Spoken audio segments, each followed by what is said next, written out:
Hey guys, I'm really glad you joined me here today, and I hope that if you try what I'm about to show you that you'll be really glad you joined me too, because I'm going to show you one of the favorite things that I like to do with bear meat, and that is to make stew. I make venison stew and beef stew the same way. I use the same basic ingredients, but you'll find out that bear meat stew is just as good or even better. And I'm just going to kind of go through the basics of it and show you how I make this stew. It's very simple, and I think you're going to like it. So let's dive right into it. The first thing that I've got here is I've got 2 pounds of stew meat that were trimmings, fairly lean, but there's a little bit of fat to it, so you don't have to trim it up too terribly much. So I've got 2 pounds of stew meat, and I'm going to make a gallon of stew with this. And so this is the mix that I like to use. It's called Wildlife Seasoning Venison Fixins, and it's a stew fixings. Each one of these does a half a gallon, so I'm going to use 2 of them. Okay, I'm going to use a full white sweet onion. This is a package of peas. I don't like canned peas. I like frozen or fresh peas because they have so much better flavor. That's a 12-ounce package. I've got probably around 2 cups of carrots that I've already diced up here.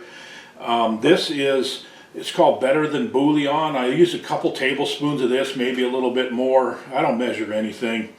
I just kind of go by my gut feeling and what I've done before.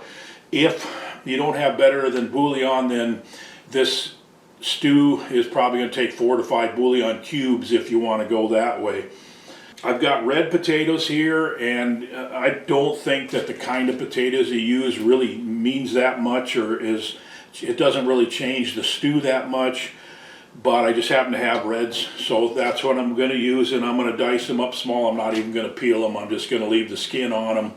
It adds some color to the stew, and it certainly doesn't hurt, that's for sure. So I'm going to put a gallon of water in the pan back here and get this boiling, and then I'm going to add the meat to it first. So let's get started on all this, and I think you're really going to like this if you try it. So here we go. Okay, this is starting to come to a boil here. So I'm going to add about 2 teaspoons of this Better Than Bouillon, and that will dissolve in there pretty quickly. I'm going to add just some minced garlic. If you've got garlic cloves, all the better, but I didn't happen to have any right now, so I'm just adding some dried minced garlic, which will, the water will saturate it. And then I'm going to add probably about that much of Lawry seasoned salt. So that's all the spices that I'm going to add to this until at the end when I add the venison fixins seasoning packet. And I'll bring this back to a boil, and then I'll put the meat in.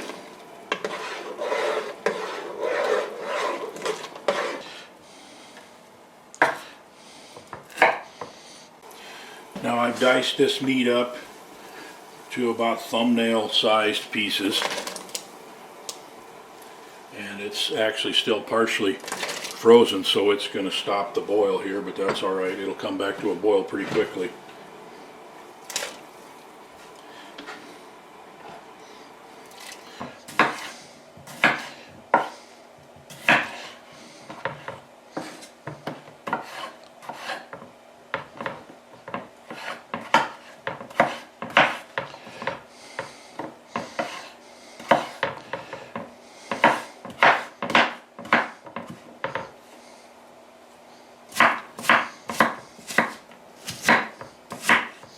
Okay, this has been on a slow simmer for about 30 minutes.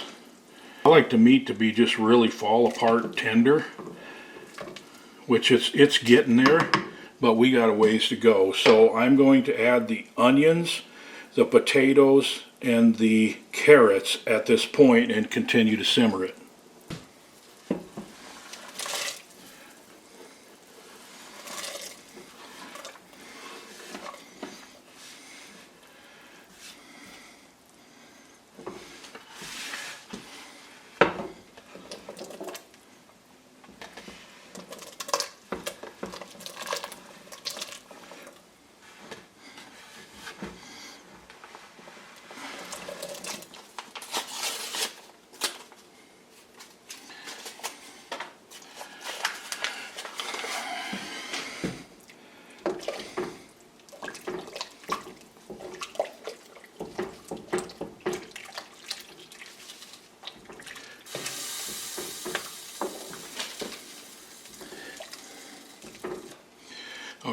right, we will let this simmer for another 30 minutes before we put the peas in.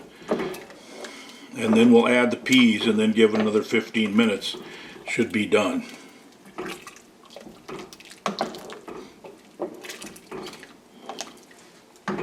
Okay, this has been simmering here for quite a while.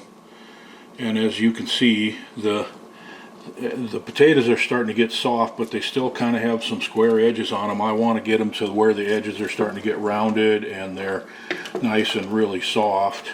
But it's time to add the peas. And I don't like the peas to get real mushy, that's why I add them at the end like this. And we're going to give this about probably another 15 to 30 minutes of simmering, and then it'll be ready to eat. Alright, this has been simmering on the back burner, and it's done. Man, does it look good. Let's plate some up. Let's eat some. Well, I'll tell you. Look at that.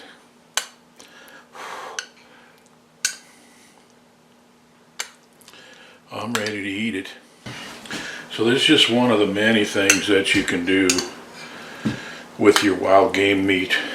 And a lot of people think that bear meat's not very good to eat, but there's so many things you can do with it that's just fantastic.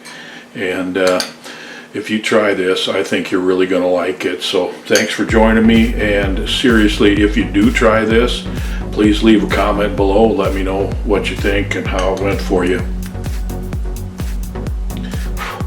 See you on the next video.